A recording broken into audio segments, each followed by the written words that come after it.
Hi everyone, and welcome to the College Physics series. In today's lesson, we're going to be talking about motion with constant acceleration. Now, before we get started, be sure to download the guided notes that are linked in the description. These notes will allow you to perform some of the calculations before we officially go over them together. So, with that being said, let's get started. Okay, so welcome to the lesson on motion with constant acceleration. Now, before we get into equations and graphs, I first want you to imagine sitting in a car at a stoplight. So there we are, sitting in a car at a stoplight. At first, the light is red, so we are stopped. Then what's going to happen is that the light's going to turn green. So the light turns green, the car starts moving forward, gradually picking up speed.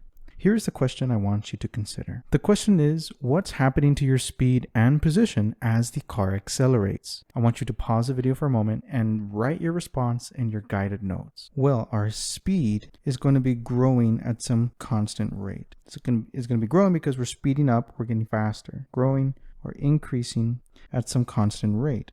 Now our position is also going to be increasing. Now, based on your imagination, let's make some predictions. What do you think the position time graph, velocity time graph, and acceleration time graphs are going to look like for this car? So pause the video for another moment and predict what each graph is going to look like. Okay, so we should have our predictions. Since we have a positive acceleration, we should see the position of our car growing with a curved line. That's sort of an approximate shape of what our graph is going to look like for the position. For the velocity graph, the velocity is going to be increasing constantly at a constant rate. So we should see some positively sloped line on our velocity time graph. Finally, on our acceleration time graph, we should see a flat horizontal line to represent a constant acceleration. So this is a quick sketch of what each graph is going to look like for this car. It's by no means accurate, but this is what we should get for every single graph. So now that you've had a chance to imagine what happens when this car accelerates, let's take a moment to think about why this is happening.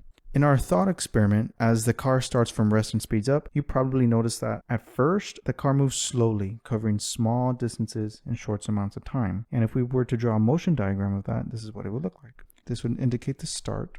So slowly, the distances between each frame are going to be getting larger and larger and larger, indicating an acceleration. And as time goes on, the car moves faster. We can indicate that with velocity vectors between, call it V0, call this V1, call this V2, and so on. So you can see that the velocity vectors are growing between each frame. This change in speed is what we call acceleration, specifically when the car's speed increases at a steady, predictable rate over time. We say that the car is undergoing motion with constant acceleration. Now, why is this important? In physics, understanding how objects move is critical. Motion with constant acceleration occurs in many real-life situations, from cars speeding up on a highway or to objects falling to the ground. By understanding the rules governing this motion, we can predict how an object will move and calculate its position, velocity, and acceleration at any point in time. To formalize what's happening in the thought experiment, we can describe this type of motion using three key equations. The first equation looks like this. It reads Vf equals to Vi plus A times delta t. The second looks like this. It reads the final position equals to the initial position plus the initial velocity times the time interval plus 1/2 of the acceleration multiplied by the time interval squared. And lastly, here we have the final velocity squared equals to the initial velocity squared plus 2 times the acceleration times the displacement. Let's go ahead and write out what each of these symbols mean so that way you're more familiar with them moving forward. So Vf, that represents the final velocity.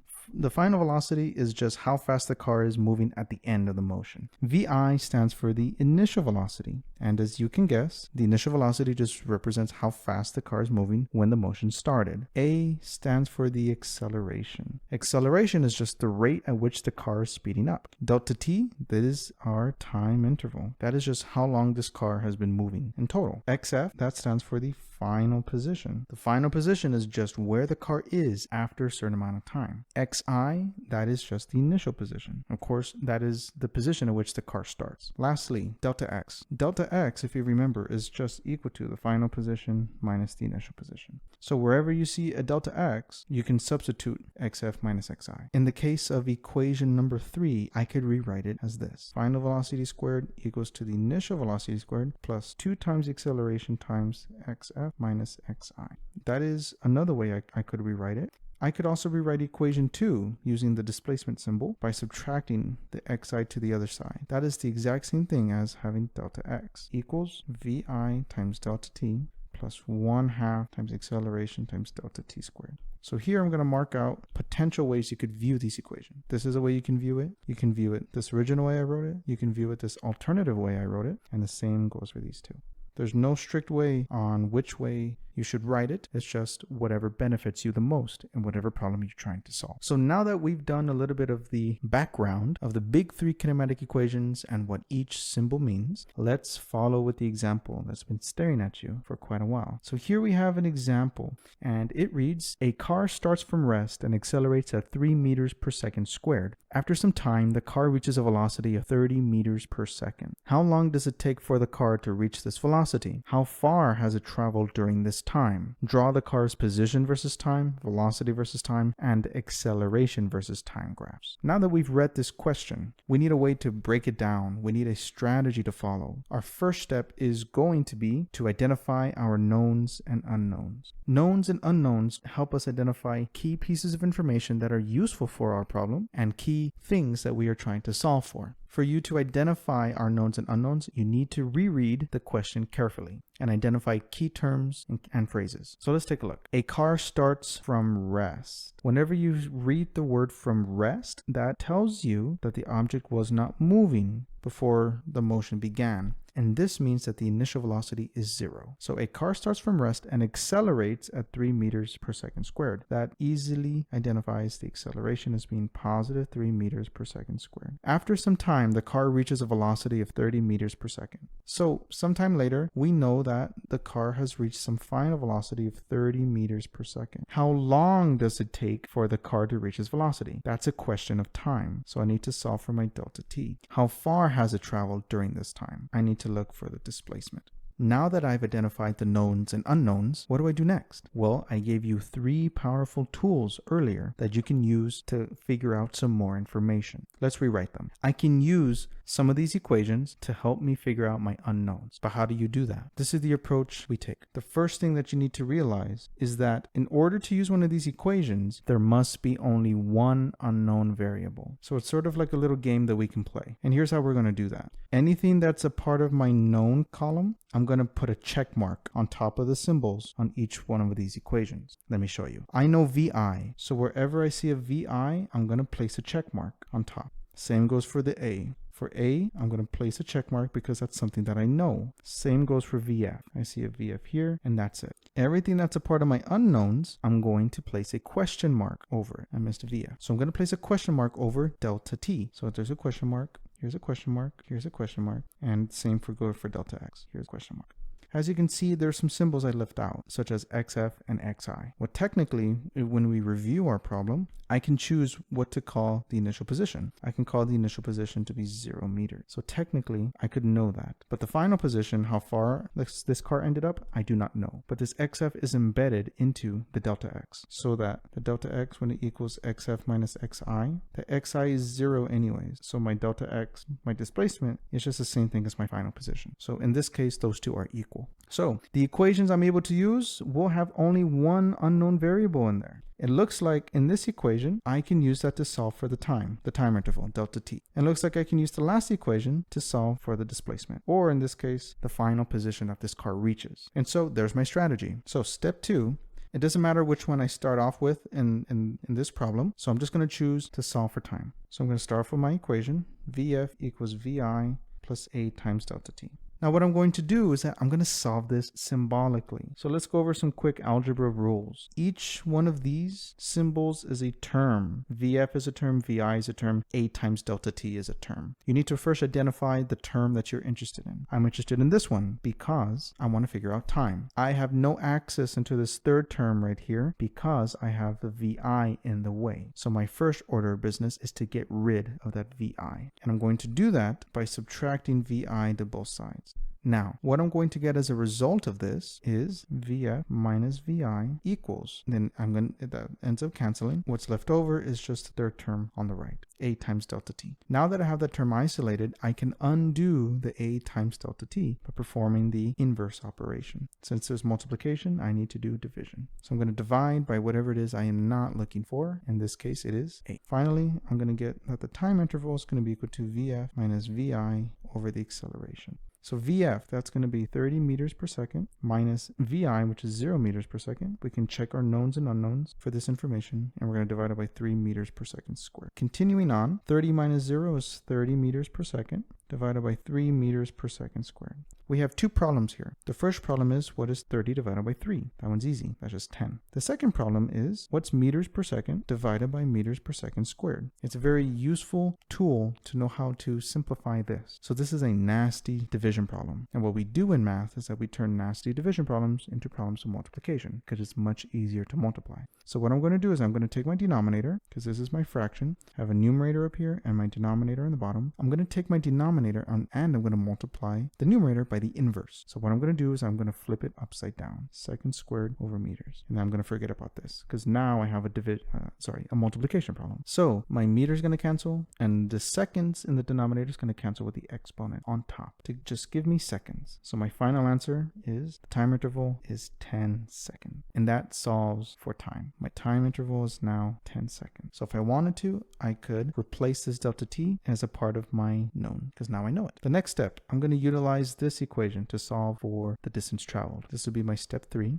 We're going to solve for displacement. Remember, in the case of this example, displacement is going to equal to the final position, but that is not always true. So VF squared equals to VI squared plus 2A times delta x. Now, for those of you wondering, I could use this equation because it's already solved for. And actually it would make a lot more sense. But it works either way. Whatever's your preference. If you want to try it using this equation, number 2, then you may try that. But I'll try it out using number 3. And we can compare answers, but we should get the exact same answer. But I want to choose this so that way I can make sure you understand the algebra that goes into solving these equations.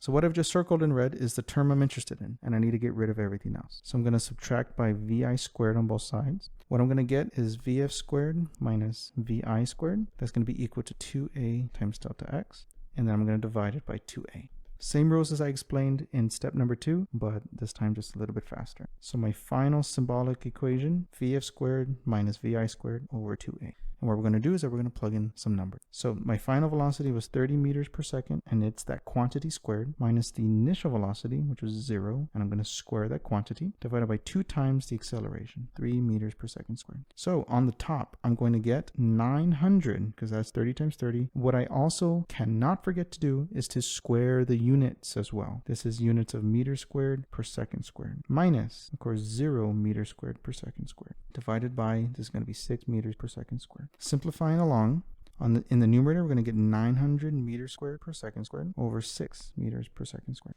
Using the calculator, we're going to get 150 when we divide the numbers. Now, what happens when we divide that out? On the top, I get meters squared per second squared, and I'm dividing that by meters per second squared. It looks very nasty, but it's very simple. Once you just identify, you have a numerator and a denominator. And what we're going to do is that we're going to multiply by the reciprocal of the denominator. So I can forget this now. So I get second squared to cancel out with second squared. It's the same on top and on bottom, so they cancel. Then, just like before, now I have the meters canceling out with this exponent. And if you're confused as to why it cancels out with the exponent, because meters squared is the same thing as meters times meters. I have 2 of them, so I can write that like this. And it's going to cancel out with only 1 of those meters, leaving me with only a single meter left. Therefore, I'm going to get 150 meters. And that answers the first 2 questions. How long does it take the car to reach its velocity, and how far has it traveled during this time? So in the first 10 seconds, it traveled 150 meters. The next part is that we're going to deal with the graphs. How do we visualize this motion? And we're actually going to work backwards in this case. We're going to begin with the acceleration time graph. We're going to start with the acceleration time graph because it's fairly simple. So 2, 4, 6, 8, 10 seconds. It already gave me my acceleration. I can go by ones. My acceleration is simply 3 meters per second squared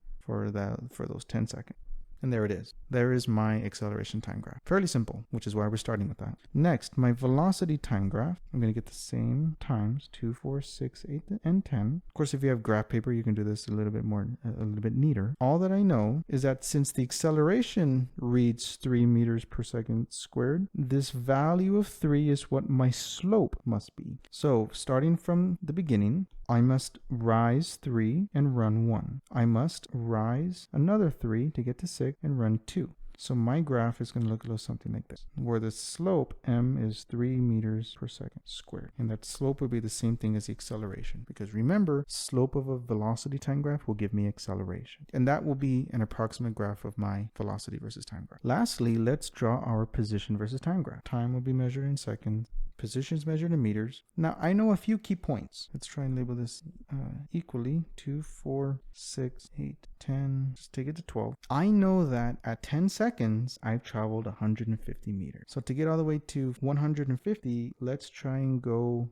let's zoom in here. Let's go by 20. 20, 40, 60, 80, 100, 120, 140, and finally 160. So I know at the very beginning, I'm at 0, 0. And I know that at 10, let me draw a line straight up. At 10, I am at 150, halfway. So this is the point that I reach. So the next issue is, well, what does my graph look like? Is it a straight line? Does it curve like this? Which option do I choose? Well, if we can get some more data points, I can make a more accurate graph. Let's start by using this equation. Final position equals to the initial position plus the initial velocity times the change in time plus 1/2 of the acceleration times the change in time squared. So I know that this initial position is 0, so I can cancel that out. I'm going to rewrite my equation. VI times delta t plus 1/2 a times delta t squared. Here's another thing. My initial velocity was 0. 0 times any number is still going to be 0. So I can simplify this even further. Just 1/2 of the acceleration times delta t squared. Well, I know what my acceleration is. It's half of 3 meters per second squared times delta t squared. And so half of 3 is just 1.5. 1.5 meters per second squared times delta t squared. What I have essentially built is a function. So what I'm going to do is that I'm going to be plugging in values for time. So I'm going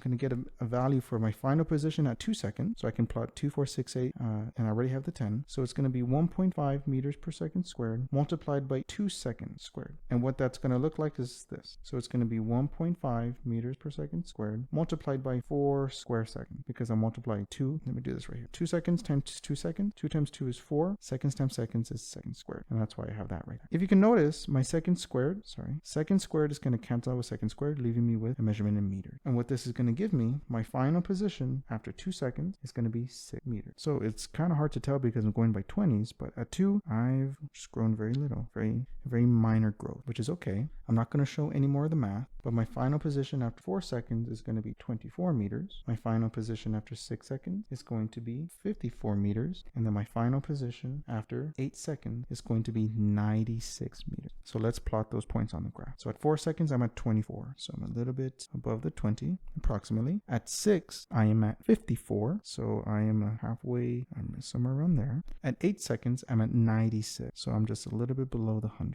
Somewhere here. As you can see, I have a curved graph. And that is going to be my position versus time graph for the car. Now let's check in really quickly. I know we sort of went over it, but these are the position time, velocity time, and acceleration time graphs for an object that is accelerating positively. And if we go all the way back to our predictions for our sketches, we were going to see some sort of graphs that look like this. Okay, so that's just a quick check-in from what we first began this lesson with. Let's go ahead and step things up a notch, and let's extend our thinking. Let me propose to you the following scenario. So the scenario says, right after 10 seconds, the car slows down at the same rate. What would happen to the graphs? So here's what this scenario was saying. So it's saying immediately, once this car reaches those 10 seconds, then it starts to slow down at exactly the same rate. When it means the same rate, it's referring to the same acceleration. So the acceleration was 3 meters per second squared, but now if I'm slowing down, this is going to be negative. And it wants us to recreate these graphs. And so let's begin with the acceleration time graph, since it's sort of the easiest for us. So the acceleration time graph, actually since the acceleration is negative, we're going to need some space down below. If I went my time by, let's say 5, 10, 15, and 20, go 1, 2, 3. For the first 10 seconds, my graph was positive. And then from 10 and on, it then jumps to being negative. So I'm going to draw a vertical line here. And I know it's not quite so vertical, but that's sort of the idea here. So it's going to jump downwards to being negative. And that would be our acceleration versus time graph. For my velocity time graph, let's go by 5s as well. 5, 10, 15, 20. Let's actually go by 3s. Let's go 3, 6, 9, 12, 15, and 18. So I'm going to rise 3, run 1, rise 3, run another one, rise 3, run another, rise 3, run another. Basically at 15, I'm going to be at 5. So it's going to be a line that looks like this. And I should get all the way up here to 10. And then once I'm at 10, it immediately comes back down to be negative. So here my slope is positive 3 meters per second because that is my acceleration. And in this case, it's going to be negative 3 meters per second because that's my acceleration for the next 10 seconds. And that's sort of what my velocity time graph is going to look like. And lastly, let's cover what's going to change with our position versus time graph. So let's go by 50. So we already obtained values from before. For the time, it goes all the way up to 20 seconds. So let's run it by 2s. As I've stated before, I already know that at 10 seconds, my position is 150 meters. I start at 0, 0, and we got this curve that was like this. We got a curved line. Let me draw a little something like that. That's what we got initially. But now things are changing in the next, for the following 10 seconds. And what is that graph going to look like? Well, we're going to need to plot a few more points in order for us to figure that out. And we can do it the same way that we did before. Except let me write out the scenario like this. Final position is equal to the initial position plus the initial velocity times the change in time plus 1/2 of the acceleration times the change in time squared. In this case, these parameters have changed slightly. What I'm going to be plotting is my final position that I get for 12 seconds, 14, 16, 18, and so on. But here's how things are modified. My initial position is going to be at 150 meters because that's where I'm beginning this next portion of my graph. Plus the initial velocity. How fast was I going when I was at that spot? I was going 30 meters per second. And I'm going to leave the delta t alone. Now my acceleration is negative. So I'm going to put minus 1.5 because that's half of 3 and then delta t squared. I've created a formula right here. All I need to do is plug in the numbers or plug in the amount of time I'm interested in after this 10-second interval. And let's see what we get. The final position 2 seconds later is going to be 204 meters. The final position 4 seconds later is going to be 246 meters. The final position 6 seconds later is going to be 276 meters. The final position 8 seconds later is going to be 294 meters. And then the final position 10 seconds later is going to be equal to 300 meters. And let's do a quick sanity check. Final position 12 seconds later is going to be 294 meters. So here's what this means. This means that I'm slowing down. So take a look. 2 seconds later, which indicates the 12-second mark. That means I'm at 204. So I'm going to plot my point 12. It's come up straight, just a little bit past 200 right here. At 14, which is 4 seconds later, I'm at 246, slightly below 250. At 16, which is 6 seconds later, I'm at 276, a little bit past the 250, maybe around here somewhere there. At 18 seconds, which is represented by the 8, 294 meters, just right below the 300. And finally, at 20 seconds, I am at the 300 meter mark. And then I plotted an extra point, the 22, and indicative by the 12 seconds after, back to 294. So taking a look at my more complete position time graph, when this object is slowing down after this 10-second mark, I follow a bit of a curve like that. This is a slowing down segment, whereas this one was a speeding up. What I can predict is that if I do the final position 14 seconds later, meaning 24 seconds, I'm going to go backwards. I'm going to return backwards all the way down